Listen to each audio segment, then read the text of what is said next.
we are accustomed to consider social movements as very important from the role of the working class organizations in the 19th and 20th century.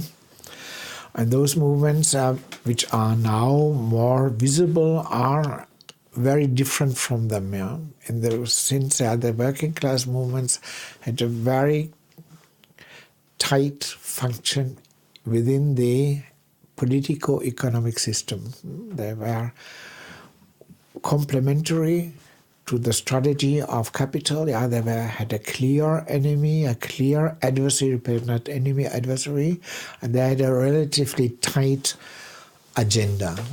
Reduction of works, security in the workplace, increasing salaries. Work hours and salaries are basically linked because there's a trade-off between the two.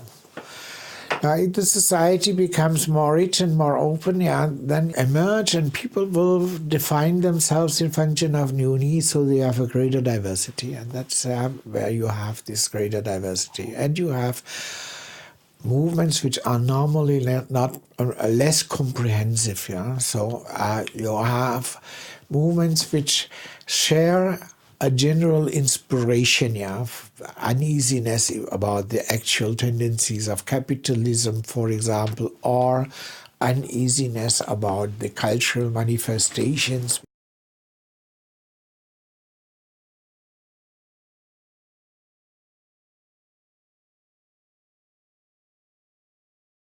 They have certainly accountability to some of their major organizations, because these are funding them.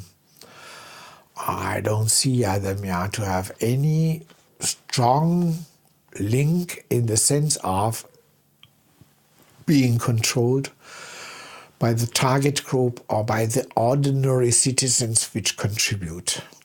Some people contribute to such organizations who have no influence. I get each year in Christmas there are so many demands for giving donation. I can naturally reject giving donation, but I cannot say I give you donation if you do this. That is very different from the trade union organization where there were strong conflicts. Refer to actual situation where do you have real conflicts within these new so-called social movements. You don't have strong tendencies.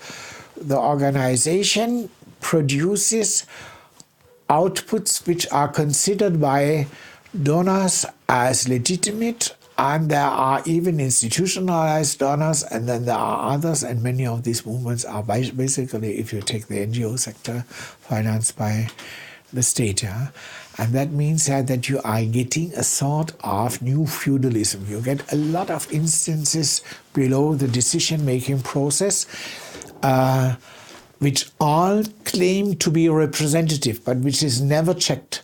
And where the politicians are very fearful because as the situation is like this, they suppose that even 1% of vote lost may be decisive. So you have a sort of instrumentalization of the system by such an intermediate group.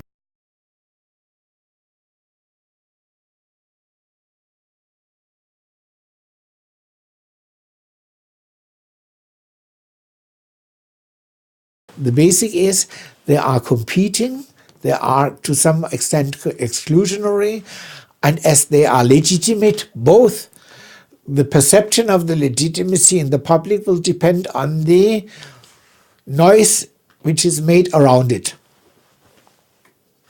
I think that's the type of negotiation, and if the noise is important, then you have to look at that you have noise-making basis, that you have some people who are, and these people are not necessarily members in the sense that may be journalists. You are immediately forced to have people who are networked.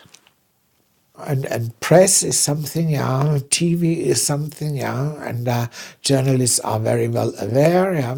They are looking for something which is visible, which makes them visible because their career is important. So there's a whole structure which depends on the criterion on visibility, and that makes this sort of conflict in the discourse.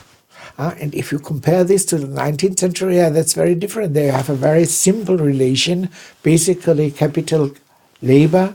Therefore, you have strong labor organization, a strong socialist press, and you have, on the other hand, capital.